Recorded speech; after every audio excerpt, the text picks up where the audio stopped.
Ces ouvriers ont trouvé refuge à l'ombre. À 8 h du matin, le thermomètre affiche déjà les 25 degrés malgré l'altitude. Une nouvelle journée de canicule se prépare, difficilement. J'ai un thermomètre, donc il était à 38 degrés. J'en ai mis un en plein soleil. Et là, il était à 55 degrés. Et ça cogne, hein, malgré qu'on soit en hauteur. Hein. On s'hydrate, on essaie de travailler dans les parties à l'ombre. Il faut faire avec de toute façon. Faire avec, mais en travaillant plus tôt et en s'hydratant régulièrement. Depuis le début de la canicule, les employeurs sont soumis à des obligations.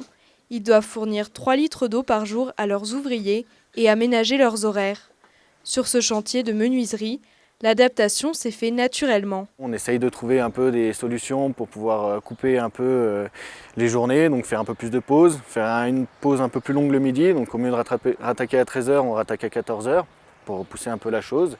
Et puis là, on a la chance justement d'avoir les clés des appartements, donc pour pouvoir s'hydrater, on a de l'eau en continu et fraîche. Donc c'est déjà un des avantages parce que c'est pas très évident de travailler sous des chaleurs comme ça.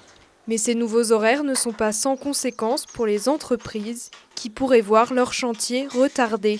Nous, on est sujettes aussi à travailler en montagne avec les estivants, enfin avec les vacanciers. Donc à partir du début juillet, on ne peut plus tellement travailler parce qu'il y a du monde dans les appartements. Donc on va essayer de travailler essentiellement beaucoup le matin. Ce n'est pas vraiment ce qu'on avait pensé. Et on est tributaire du temps, donc on s'adapte. Le chantier devrait se poursuivre en horaire décalé, au moins jusqu'à la fin de semaine.